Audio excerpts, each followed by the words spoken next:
The wind cut through Maya's jacket like a knife as she pushed through the back door of Patterson's grocery. It was nearly 9 in the evening and her shift had run late because someone called in sick. Again. She didn't mind too much. The extra hours meant extra money and she needed every dollar she could save. At 17, Maya had learned to be grateful for what she had. A job, a roof over her head at St. Catherine's home, clean clothes, hot meals most days. These were things she never took for granted, not after spending her entire life in the foster system. She grabbed the heavy trash bag and dragged it toward the dumpster in the alley. November in the city was bitter cold and tonight felt especially harsh. Her breath came out in white puffs as she lifted the bag. That's when she heard it, a sound so faint she almost missed it. A cry, not a cat, not the wind, something else. Maya froze, the trash bag still in her hands. There it was again, weak, desperate, coming from behind the dumpster. Her heart started racing. She dropped the bag and moved toward the sound, her shoes crunching on the frozen ground. Behind the dumpster, tucked against the brick wall, sat a cardboard box, the kind that copy paper comes in, and the crying was coming from inside. Maya's hands shook as she knelt down and pulled back the flaps. What she saw made her gasp, a baby, a tiny newborn baby with a purple face, crying with what little strength she had left. The infant was wrapped in a thin blanket that looked like it had been pulled from someone's trash. The fabric was dirty and damp from the cold air. For a moment, Maya couldn't move, couldn't think. Her mind went completely blank with shock. Then her instincts kicked in. She scooped the baby up, blanket and all, and held her against her chest. The infant was ice cold. Maya unzipped her jacket and tucked the baby inside, holding her close to share whatever warmth she had. The crying got a little stronger, which Maya took as a good sign. Her phone. She needed her phone. With one hand keeping the baby secure against her body, Maya fumbled in her pocket and pulled out her old phone. Her fingers were shaking so badly she could barely unlock it. She dialed 911. 911, what's your emergency? I found a baby, Maya said, her voice cracking. Behind the grocery store on 5th Street. She's freezing. I think she was abandoned. Please hurry. The operator started asking questions. How old did the baby look? Was she breathing? What was her condition? Maya answered as best she could while gently rocking the infant. The baby's cries had weakened to small whimpers. Maya kept talking to her, kept telling her she was going to be okay. You're safe now, she whispered. I've got you. Help is coming. The ambulance arrived within minutes, but it felt like hours. Maya had never been so relieved to see flashing lights in her life. The paramedics rushed over, and a woman with kind eyes immediately checked the baby's vital signs. You did good, the paramedic told Maya. Real good. Keeping her warm probably saved her life. They wrapped the baby in heated blankets and placed her in a special carrier. Maya stood there, suddenly feeling empty without the weight of that tiny body against her chest. Her jacket was still unzipped and the cold air rushed in, but she barely noticed. Can I come with you? Maya asked. To the hospital? The paramedics exchanged glances. Are you family? No, I found her. I want to make sure she's okay. They let her ride in the ambulance. Maya sat in the back watching as they worked on the baby, checking her temperature, her oxygen levels, everything. The infant had stopped crying completely now, which worried Maya more than the crying had. At the hospital, things moved fast. Doctors and nurses swarmed around the baby, taking her to the pediatric unit. Maya tried to follow, but a security guard stopped her at the door. Family only beyond this point. But I'm the one who found her, Maya protested. A nurse in purple scrubs approached. Her name tag read Linda. She had gray hair pulled back in a neat bun and the kind of face that had seen everything. Honey, you probably saved that baby's life tonight, Linda said gently, but now we need to take care of her. The police are going to want to talk to you about where you found her. Maya nodded numbly. A police officer arrived and asked her to describe everything. Where was the box? What time did she find the baby? Did she see anyone in the area? Maya answered every question, but her mind kept drifting back to that tiny face, those desperate cries. After the officer left, Maya sat in the waiting room, not sure what to do. She should probably go back to St. Catherine's. It was getting late, and Mrs. Chen, the director, would worry if she didn't show up soon. But something kept her in that uncomfortable plastic chair. An hour passed, then 2. Finally, Nurse Linda came out. She's stable, Linda said, sitting down next to Maya. Body temperature is coming up. No signs of major health problems, though we're running more tests. She's a fighter, that one. That's good, Maya said, feeling tears prick her eyes. She didn't know why she was crying. Maybe it was relief.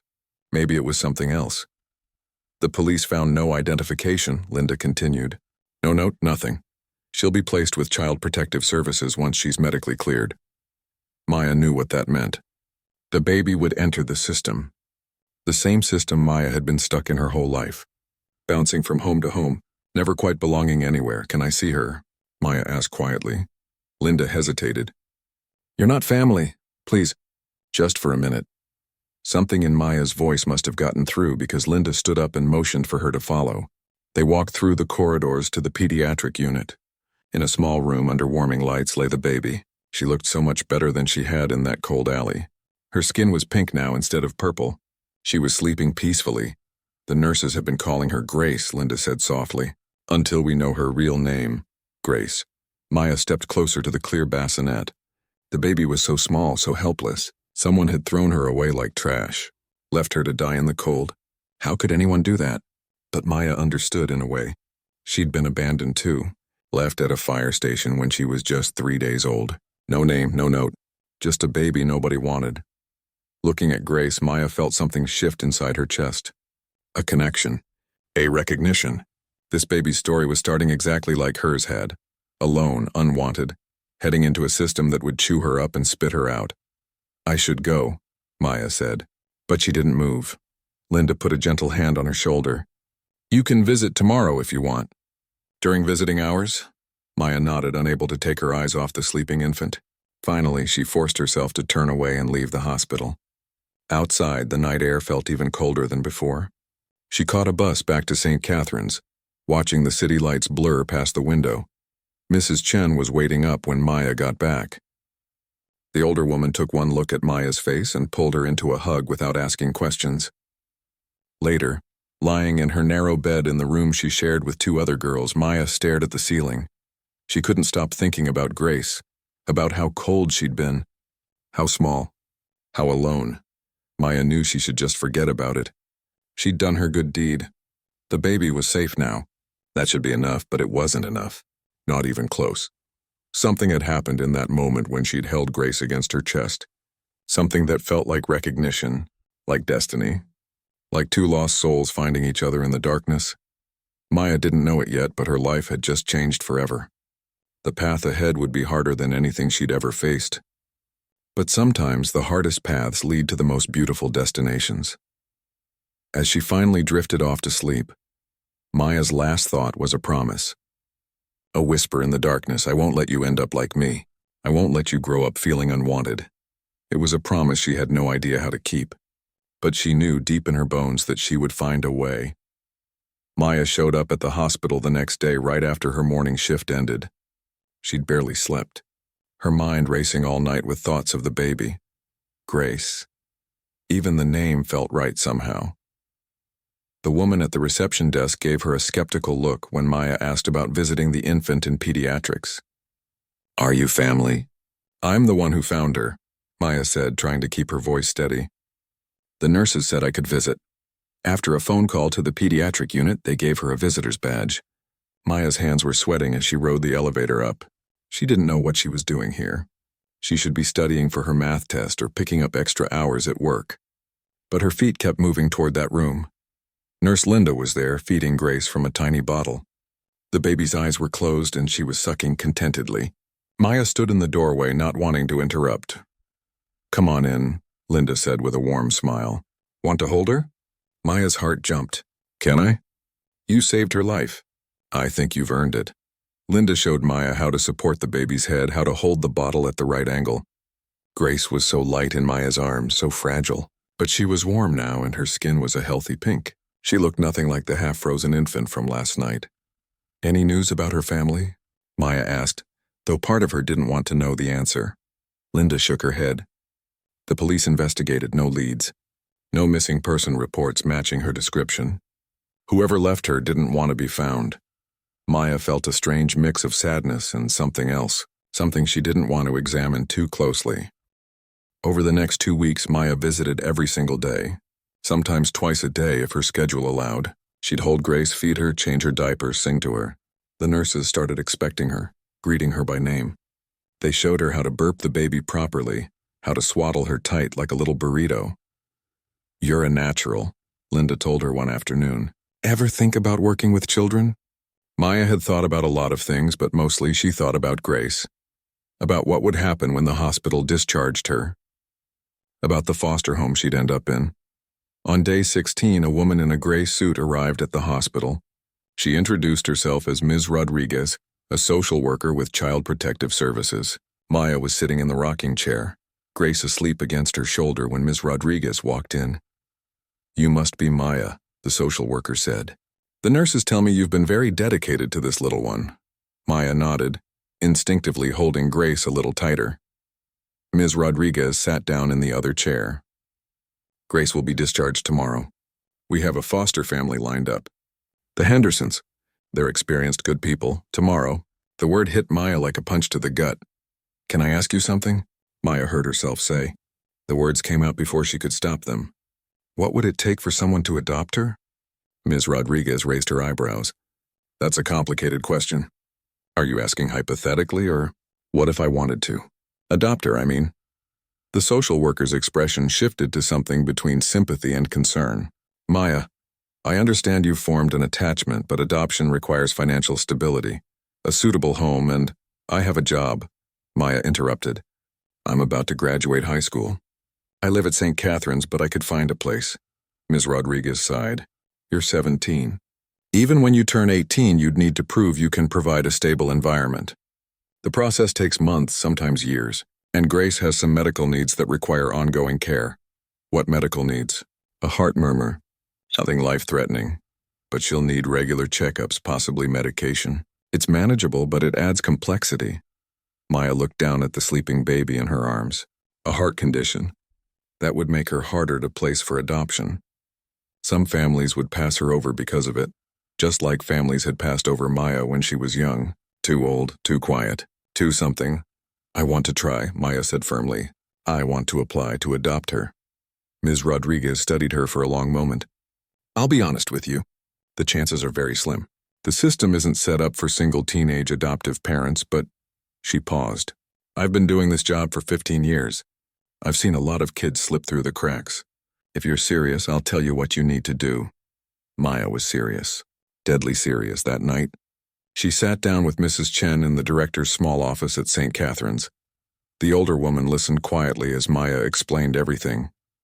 "This is a big decision," Mrs. Chen said when Maya finished. "You're so young. You have your whole life ahead of you." "I know what I'm asking for," Maya said. "I know it won't be easy, but I can't just walk away from her." Mrs. Chen was quiet for a long time. Finally, she spoke. "When you first came to us, you were 9 years old. Do you remember?" Maya nodded. She remembered everything about that day. "You were so angry," Mrs. Chen continued. "You'd been bounced around so much you didn't trust anyone. But you know what I saw in you? Strength. The kind of strength that gets you through impossible things." She leaned forward.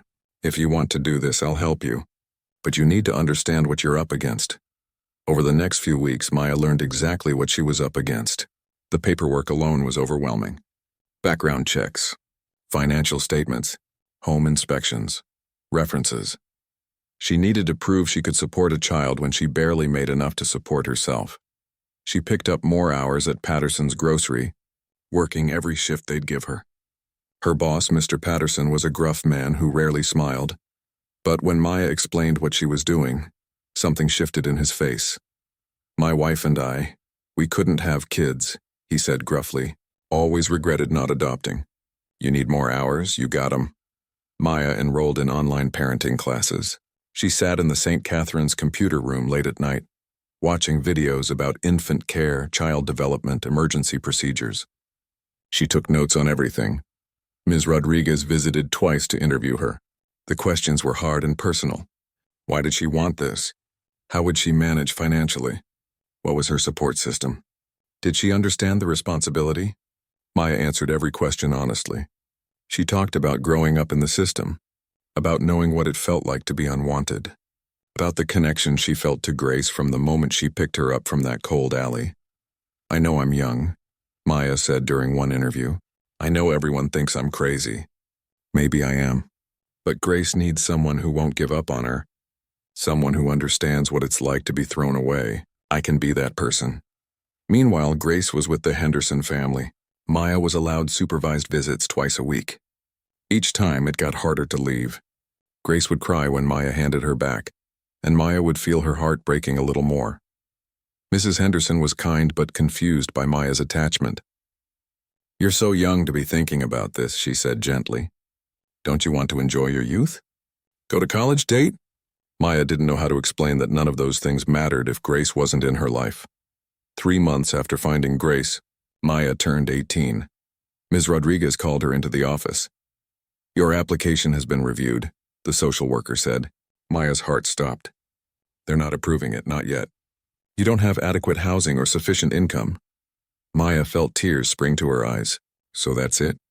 It's over?" "I didn't say that." Ms. Rodriguez pulled out a folder. "If you can secure stable housing and increase your income within the next 3 months, we can resubmit. The Hendersons are willing to continue fostering Grace during that time." 3 months. Maya had 3 months to completely change her life. She went back to St. Catherine's that night feeling defeated. Mrs. Chen found her crying in the common room. "I can't do it," Maya sobbed. "I can't get an apartment and make enough money in 3 months." "It's impossible." Mrs. Chen sat down beside her. "Do you remember what I told you about strength? About getting through impossible things? This is different, is it?" The older woman took Maya's hand. "I have a proposal for you. We have a small apartment above the garage. It used to be for the maintenance worker, but it's been empty for 2 years. You can live there. In exchange, you work here part-time, helping with the younger children." Maya looked up, hardly daring to hope. "Really?" "The pay isn't much, but combined with your job at the grocery store, it might be enough. And it would give you a stable home to show the adoption agency." It wasn't charity, Mrs. Chen insisted. She genuinely needed help with the kids. And Maya was good with them, patient and understanding in a way that came from lived experience. Maya threw herself into making it work. She moved into the tiny apartment and spent every spare moment fixing it up. Other residents of St. Catherine's pitched in. Someone donated a crib. Someone else gave her baby clothes their own kids had outgrown. Slowly, the space transformed into something that could be a home. She worked 40 hours a week between both jobs, studied for her high school equivalency exam during lunch breaks, attended every parenting class she could find, saved every penny. At night, exhausted and sore, she'd lie in bed and think about Grace, about the way the baby smiled now when Maya visited, about her laugh, which sounded like tiny bells, about how Grace would grab Maya's finger and hold on tight as if she knew, as if she understood. 2.5 months in, Maya passed her high school equivalency exam. Mr. Patterson promoted her to assistant manager, which came with a small raise. It still wasn't much, but it was something. Ms. Rodriguez came to inspect the apartment. She walked through slowly, taking notes. The space was small but clean. Maya had painted the walls herself in soft yellow. The crib was in the corner, ready and waiting. "You've worked hard," Ms. Rodriguez said finally. "I can see that. Is it enough?" Maya asked, afraid to breathe. The social worker looked at her for a long moment. "I'm going to resubmit your application. I can't promise anything, Maya. The board might still say no. You're young and this situation is unusual, but I'm going to fight for you. You've earned that much." That night, Maya visited Grace at the Hendersons. The baby was 6 months old now, sitting up on her own. When Maya walked in, Grace squealed with delight and reached for her. Maya picked her up, breathing in that sweet baby smell. "I'm trying, little one," she whispered. "I'm trying so hard." She didn't know if it would be enough. The odds were still stacked against her. But she'd come this far, and she wasn't giving up now. Grace deserved someone who would fight for her. Someone who would move mountains if that's what it took, and Maya was ready to move mountains. The waiting was the hardest part. 2 weeks after Ms. Rodriguez resubmitted Maya's application, there was still no word. Maya tried to focus on work, on her responsibilities at St. Catherine's, on anything that would keep her mind occupied. But every time her phone rang, her heart would jump into her throat. Grace was 8 months old now. The Hendersons had been good to her, but Maya could see it in their eyes. They were getting attached too. Mrs. Henderson had started talking about maybe keeping Grace permanently if the adoption didn't work out for Maya. The thought made Maya feel sick. Not because the Hendersons weren't good people. They were wonderful. But Grace wasn't theirs. She was Maya's. Had been since that cold November night in the alley. Maya was restocking shelves at Patterson's grocery when her phone finally rang. Unknown number. She stepped into the back room to answer. Maya, it's Ms. Rodriguez. Can you come to my office this afternoon? Her voice was neutral, giving nothing away. Maya agreed, her hands shaking as she hung up. The hours until her shift ended crawled by. Maya made mistakes at the register, gave someone the wrong change, dropped a jar of pickles that shattered all over the floor. Mr. Patterson sent her home early. Go, he said gruffly. Whatever's got you distracted, go deal with it. At the Child Protective Services office, Ms. Rodriguez's face was unreadable as she gestured for Maya to sit down. There was a folder on the desk between them. Maya stared at it, trying to read the social worker's expression. The board reviewed your application, Ms. Rodriguez said finally. They had concerns about your age, your income, your lack of family support. Maya's heart sank. Here it came. The rejection. She'd been stupid to hope. However, Ms. Rodriguez continued, I presented additional evidence, letters of recommendation from Mrs. Chen, from Mr. Patterson, from the nurses at the hospital, documentation of your completion of parenting courses, financial records showing consistent employment, and most importantly, documentation of the bond you formed with Grace. Maya held her breath. They're approving a trial period, 6 months. During that time, Grace will be placed in your custody under supervision. If things go well, if you can demonstrate adequate care and financial stability, the adoption will be finalized. It took a moment for the words to register. When they did, Maya burst into tears. Not sad tears, the kind that come when something you've wanted so desperately finally becomes real. You mean, she's mine? I can take her home? In 2 weeks. We need to do a final home inspection, complete some paperwork, set up supervision schedules. But yes, Maya, you're going to be a mother. Maya walked out of that office in a daze. She called Mrs. Chen from the parking lot, could barely get the words out through her tears. The older woman's voice was warm with pride. I knew you could do it, child. I always knew. The next 2 weeks were a blur of preparation. Maya baby-proofed the small apartment, installing cabinet locks and outlet covers. She bought a better high chair with money she'd been saving, stocked up on diapers, formula, baby food, made a schedule for feedings and naps and doctor's appointments. The night before Grace was supposed to come home, Maya couldn't sleep. She lay in bed staring at the ceiling, terrified and excited in equal measure. What if she messed up? What if she couldn't do this? What if Grace got sick and Maya didn't know what to do? But then she thought about that night in the alley. About how she hadn't hesitated, hadn't overthought it. She'd just known what needed to be done and she'd done it. She could do this too. She had to.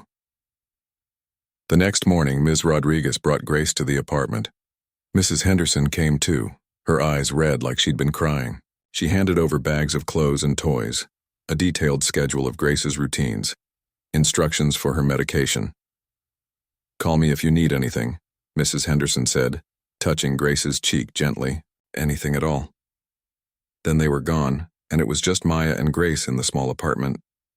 The baby looked around with curious eyes, not quite understanding that this was home now, that they were finally together. The first night was rough. Grace cried for hours, confused by the new environment. Maya walked her back and forth, singing every lullaby she could remember, feeling helpless and overwhelmed. At 2 a.m, she almost called Mrs. Henderson in a panic, but then Grace finally settled, falling asleep against Maya's shoulder. And Maya stood there in the quiet apartment, swaying gently, feeling the weight of this tiny person depending on her completely. This was real. This was her life now. The days fell into a rhythm. Maya would wake up at 5:30 when Grace started fussing. Feed her, change her, play with her for a bit. Then Mrs. Chen would watch Grace while Maya went to work at the grocery store. After her shift, Maya would hurry back to St. Catherine's, where she'd spend the afternoon working with the kids while keeping Grace nearby. Evenings were for Grace alone. Bath time, dinner, stories, bedtime, it was exhausting. Maya had never been so tired in her life. Some nights she'd fall asleep sitting up, Grace in her arms. But she'd never been happier either. Grace's first tooth came in during the 2nd month. Maya noticed it when Grace bit down on her finger during a feeding. She called Mrs. Chen immediately, ridiculously excited about something so small. Her first tooth. Can you believe it? Mrs. Chen laughed. Welcome to motherhood. Every little milestone feels like magic. Ms. Rodriguez visited every 2 weeks for supervision checks. She'd observe Maya with grace, ask questions about routines and challenges, inspect the apartment. At first, Maya was nervous during these visits, worried she'd mess up somehow. But Ms. Rodriguez seemed pleased with what she saw. Grace is thriving, she said after the 3rd visit. She's gained weight, she's hitting her developmental milestones. You're doing well, Maya, but it wasn't all smooth sailing. Grace's heart condition required regular checkups with a pediatric cardiologist. The appointments were expensive even with the state insurance. Maya had to carefully budget every dollar, cutting corners where she could. She stopped buying new clothes for herself. Ate cheaper meals. Walked instead of taking the bus when possible. Money was always tight. There were nights Maya would lie awake, calculator in hand, trying to figure out how to make it all work. Rent, utilities, food, diapers, formula, medicine. It never quite added up the way she needed it to. One particularly bad month, the refrigerator broke. Maya stared at the dead appliance, feeling panic rise in her chest. She didn't have money for repairs, let alone a replacement. Grace's formula needed to be refrigerated. So did her medicine. She was trying not to cry when there was a knock on the door. Mr. Patterson stood there with 2 men and a dolly. Heard you needed a fridge, he said gruffly. This one's from my garage, runs fine. Consider it a bonus. Maya wanted to hug him but settled for a heartfelt thank you. The old man just grunted and helped carry the refrigerator up the stairs. Grace started crawling in month 4.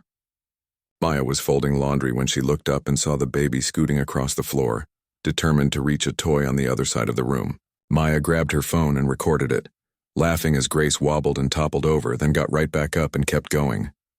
That determination, that refusal to quit, Maya saw herself in it. The 5th month brought a scare. Grace developed a fever that spiked to 103 in the middle of the night. Maya rushed her to the emergency room, terrified. The doctors ran tests, hooked Grace up to monitors. It turned out to be just a bad virus, nothing serious. But for those hours in the hospital, Maya aged about 10 years. Sitting in that waiting room watching Grace sleep in the hospital crib, Maya understood something she hadn't fully grasped before. This wasn't just about saving Grace. It was about how Grace had saved her too.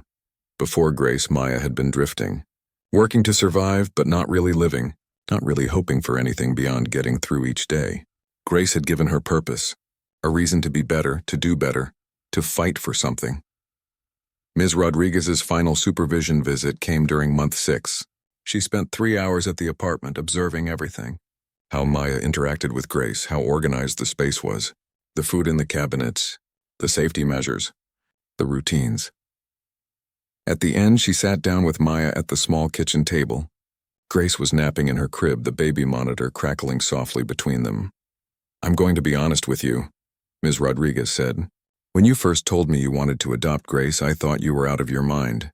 A 17-year-old orphan with no family, barely any money, wanting to adopt a baby with medical needs. It seemed impossible. Maya's stomach dropped. Was this bad news? But you've proven me wrong, Ms. Rodriguez continued. You've worked harder than anyone I've ever seen. You've provided Grace with a stable, loving home. She's healthy, happy, thriving, and so are you. She pulled papers from her briefcase. I'm recommending that the adoption be finalized. There will be a court hearing in 3 weeks. Barring any unexpected complications, Grace will legally be your daughter. Maya couldn't speak. She just nodded, tears streaming down her face. Over the next 3 weeks, Maya prepared for the hearing. Mrs. Chen helped her find appropriate clothes to wear to court. Mr. Patterson agreed to testify as a character witness. The nurses from the hospital where Maya had first brought Grace sent letters of support. The night before the hearing, Maya sat in the rocking chair, holding Grace while she slept. The baby was almost a year old now. She'd grown so much, changed so much, but she still grabbed Maya's finger in her sleep the same way she had when they first met. Tomorrow makes it official, Maya whispered. Tomorrow you're really mine, and I'm really yours. Grace stirred but didn't wake. Maya looked around the small apartment. It wasn't much. The paint was peeling in places. The furniture was secondhand. The rug had a stain that wouldn't come out, but it was home. They're home. And tomorrow, if everything went right, that would be official too. Maya kissed the top of Grace's head and kept rocking. She thought about that cold November night when she'd found a baby in a box behind a dumpster, how scared she'd been, how small and fragile Grace had looked. Neither of them were that same person anymore. They'd both grown, both changed, both become stronger. Tomorrow was just a formality. In every way that mattered, they'd already become a family. But still, Maya couldn't wait for a judge to make it real. The courthouse was bigger than Maya had expected. All marble floors and high ceilings, the kind of place that made you want to whisper. She stood in the hallway outside courtroom 3, Grace balanced on her hip, trying to calm her racing heart. Grace was fascinated by everything. The echoing sounds, the people walking by in fancy suits, the way the light came through the tall windows. She kept pointing and babbling in her own baby language, completely unaware that the next hour would determine her entire future. "You ready?" Mrs. Chen appeared beside them, placing a reassuring hand on Maya's shoulder. She'd taken the morning off from St. Catherine's to be here. "I think so. I don't know. What if something goes wrong?" "Nothing's going to go wrong. You've done everything right. Just tell the truth and let the judge see what I see. A young woman who loves this baby more than anything in the world." Mr. Patterson arrived next, uncomfortable in a suit and tie. He tugged at his collar and nodded at Maya. "Never been in a courtroom before," he admitted. "Makes me nervous." "You didn't have to come," Maya said, touched that he had. "Course I did. Someone's got to tell that judge what a hard worker you are." Ms. Rodriguez showed up last, carrying a thick folder. She looked professional and confident in a way that made Maya feel slightly better. "The judge is Robert Winters," Ms. Rodriguez said quietly. "He's fair but thorough. He'll ask you questions. Just answer honestly. Don't try to make yourself sound perfect. He appreciates authenticity." They were called into the courtroom at exactly 10 o'clock. It was smaller than Maya had pictured, less dramatic. Judge Winters sat behind a raised desk, an older man with gray hair and reading glasses. There was a court reporter in the corner, fingers poised over her machine. Maya sat at the table with Ms. Rodriguez, Grace still on her lap. The baby was starting to get fussy, picking up on Maya's nervous energy. Judge Winters looked over his glasses at them. "This is the matter of the adoption petition for the minor child known as Grace Ann, found abandoned on November 15th of last year. Petitioner is Maya Santos, age 18. Is that correct?" "Yes, Your Honor," Ms. Rodriguez answered. "This is an unusual case," the judge said, flipping through papers. "Ms. Santos, I've reviewed your application and the reports from Child Protective Services. Before we proceed, I need to understand something. Why do you want to adopt this child?" Maya's mouth went dry. She'd rehearsed this moment 100 times, but now all her prepared words vanished. She looked down at Grace, who was chewing on her own fist, drool everywhere. "Because she needed someone," Maya finally said. "And I needed her too, I guess. When I found her that night, she was so cold and so small. And I just knew.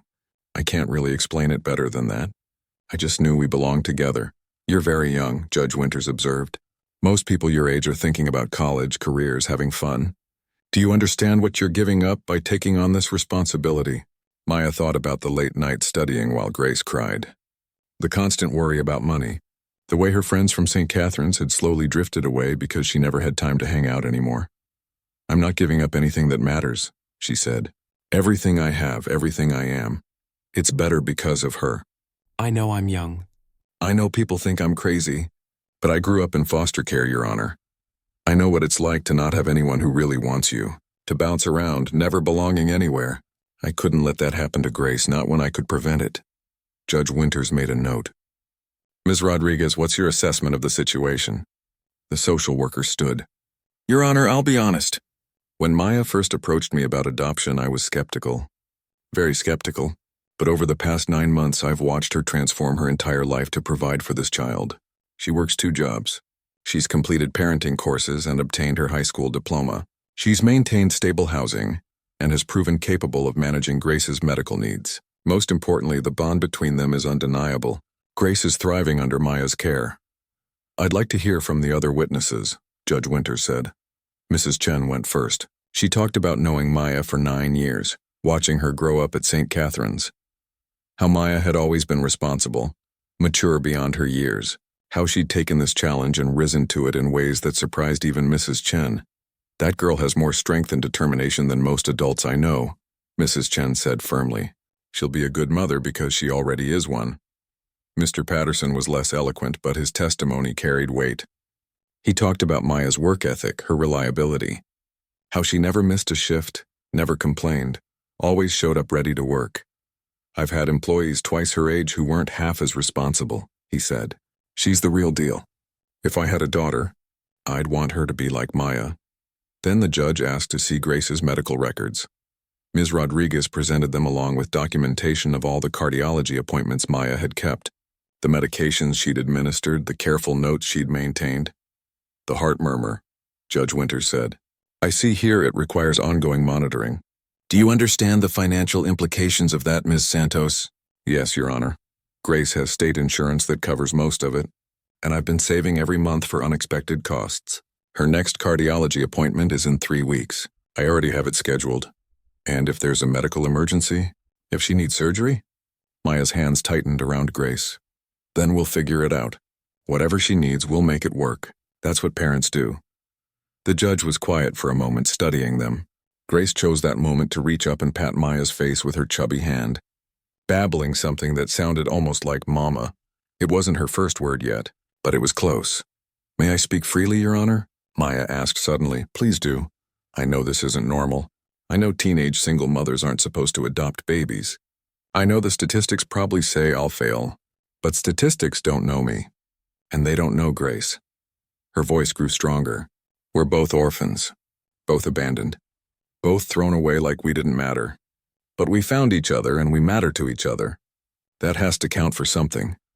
Grace squirmed and Maya adjusted her position automatically, supporting her head, keeping her comfortable. It was such a natural movement, so practiced, Judge Winters noticed. How do you manage financially, he asked. 2 jobs can't be easy with a baby. Mrs. Chen watches Grace while I work at the grocery store. Then I work at St. Catherine's in the afternoon and Grace is with me there. It's not easy, but we manage, and I'm taking online courses to get certified as a medical assistant. Once I finish that, I'll be able to get a better paying job. When do you sleep? Maya laughed, a tired sound. Honestly, not much. Maybe 5 hours a night. But that's okay. Grace is sleeping through the night now, mostly. It's getting easier. And your support system? Mrs. Chen has been amazing. The other people at St. Catherine's help when they can. Mr. Patterson has been really understanding about my schedule. The nurses at the hospital still check in on us. It's not a traditional family, but it's family. Judge Winters looked at Grace, who was now trying to grab his gavel from across the room. She seems healthy, happy. She is, Maya said softly. She laughs all the time now. She's learning to pull herself up on furniture. She loves music. Her favorite food is mashed sweet potatoes. She hates having her diaper changed but loves bath time. She paused. I know everything about her because I pay attention. Because she's my whole world. There was a long silence. Judge Winters reviewed his notes, occasionally glancing up at Maya and Grace. The wait was torture. Maya's heart pounded so hard she was sure everyone could hear it. Finally, the judge spoke. Ms. Santos, this court has serious reservations about approving this adoption. You're young, financially unstable by traditional measures, and lack a conventional family structure. Maya's heart sank. This was it, the rejection she'd been dreading. However, Judge Winters continued, this court also recognizes that conventional measures don't always serve children best. What I see here is a young woman who has worked extraordinarily hard to provide a stable, loving home for a child who would otherwise be in the foster system. I see a child who is clearly bonded with her caregiver and thriving under her care. He looked directly at Maya. I also see someone who understands, perhaps better than most, what this child needs, because you've been there. You know what it's like. Maya couldn't breathe, couldn't move. That being said, the judge went on, I'm not prepared to finalize this adoption today without conditions. Maya's hope wavered. Conditions? What kind of conditions?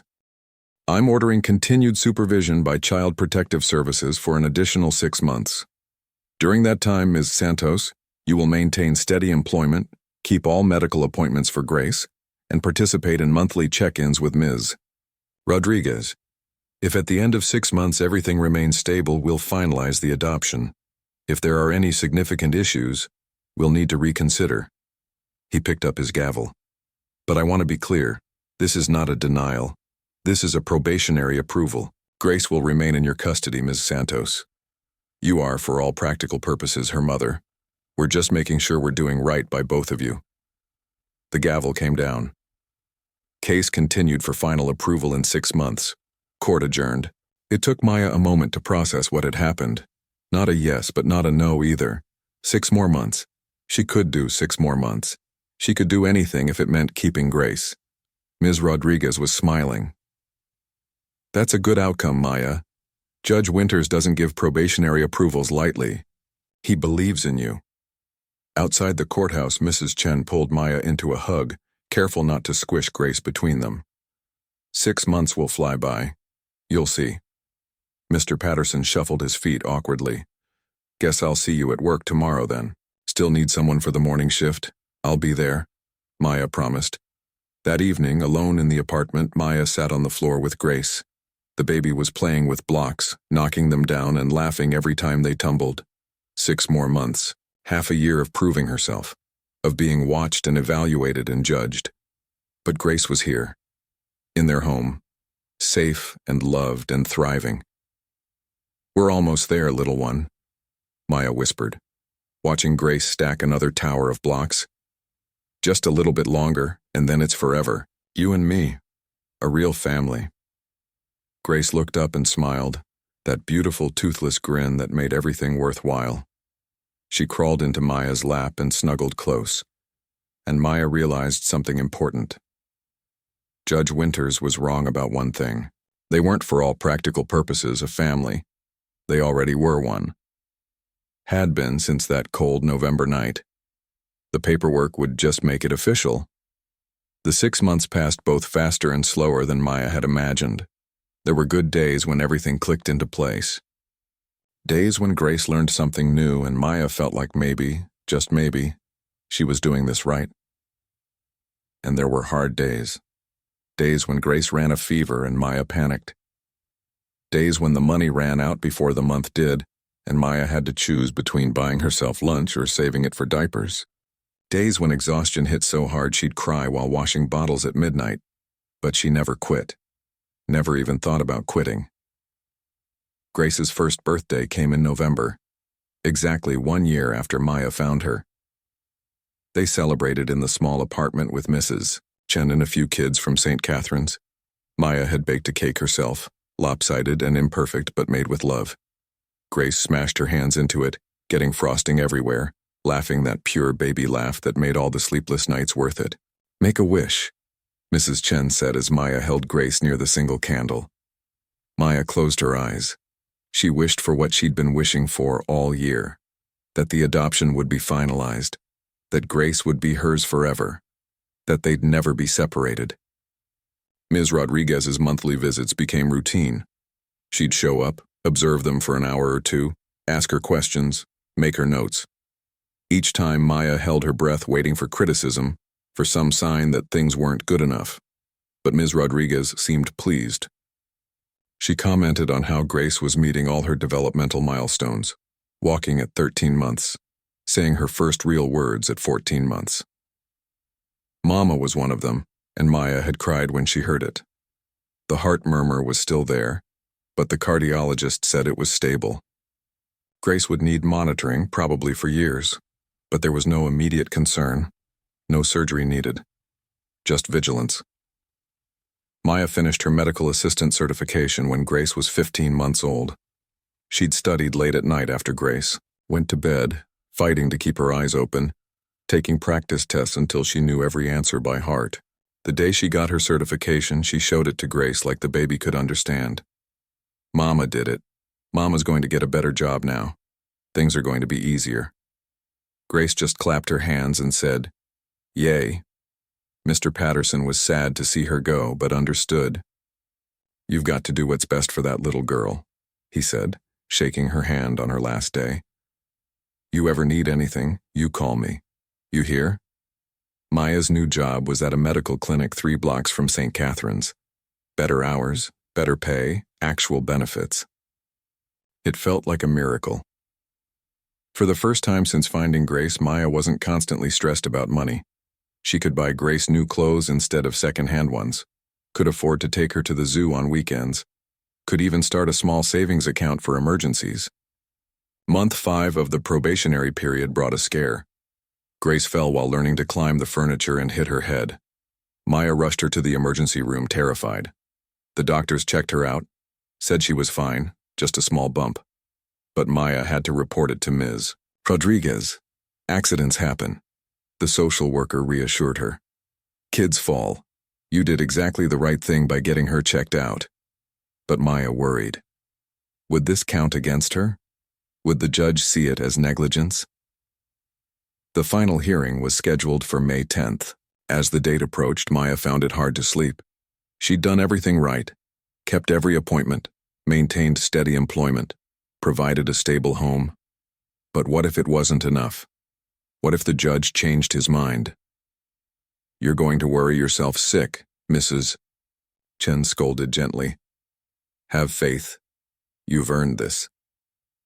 The second courthouse visit was different from the first. Maya felt more confident walking through those marble halls. Grace was walking now, holding Maya's hand and toddling along beside her. She was wearing a little dress that Mrs. Chen had bought for the occasion, her dark hair pulled into 2 tiny pigtails. The courtroom was the same. Judge Winters looked the same. But somehow everything felt different. Ms. Rodriguez presented her final report. 6 months of supervision, no issues. All requirements met. Her recommendation was clear. Finalize the adoption. Ms. Santos, Judge Winters said, I've reviewed Ms. Rodriguez's report. I've also reviewed the updates on Grace's medical care, your employment records, and letters of continued support from your references. Maya held Grace on her lap, the baby playing with Maya's necklace, completely oblivious to the importance of this moment. 6 months ago, I had reservations, the judge continued. You were very young. The situation was unconventional. But I was willing to give you a chance because I saw something in you. A determination, a genuine love for this child. He smiled slightly. I'm pleased to say you've exceeded my expectations. Grace is thriving. She's healthy, happy, and clearly bonded with you. You've demonstrated financial stability, maintained appropriate housing, and shown remarkable maturity in managing her medical needs. Maya's heart was pounding so hard she felt dizzy. Therefore, it is the order of this court that the adoption of Grace Ann by Maya Santos be finalized effective immediately. The gavel came down. It was done. Official. Forever. Maya burst into tears, hugging Grace so tight the baby squirmed in protest. Mrs. Chen was crying too, pulling tissues from her purse. Even Ms. Rodriguez wiped at her eyes. Congratulations, Judge Winters said warmly. You're officially a family. They had to sign more papers. So many papers. But Maya signed each one with a smile, her hand shaking slightly. Her name next to Grace's. Mother and daughter. Legal and binding and permanent. Outside the courthouse, Mrs. Chen took pictures of them on the steps. Maya holding Grace, both of them grinning at the camera. The sun was shining, and for once everything felt right with the world. Ice cream? Mrs. Chen suggested. To celebrate?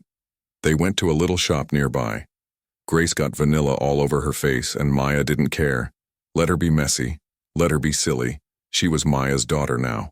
Really, truly, forever. That night, Maya sat in the rocking chair with Grace asleep in her arms. She looked around their small apartment. It still wasn't much. The paint was still peeling. The furniture was still secondhand. But it was theirs, their home, their life. She thought about the last 18 months. How impossible it had all seemed at first. How everyone had told her she was too young, too poor, too alone. How she'd wanted to give up 100 times but never did. I did it, she whispered to sleeping Grace. We did it. You're mine forever now. Grace stirred but didn't wake. Her small hand curled around Maya's thumb the way it always did. The years that followed weren't easy. Parenting never is. There were tantrums in grocery stores and sleepless nights when Grace had nightmares. There were moments when Maya felt overwhelmed, like she was drowning in responsibility. But there were more good moments than hard ones. Grace's first day of preschool, how she'd turned and waved at Maya before running inside. Her first real birthday party with actual friends. The day she learned to ride a bike. Maya running behind her holding the seat until Grace was ready to go on her own. When Grace was 3, Maya sat her down and told her the story. About the cold night in November. About the cardboard box and the thin blanket. About how Maya had picked her up and held her close and promised never to let her feel unwanted. Grace listened with wide eyes. "You saved me," she said. "We saved each other," Maya corrected.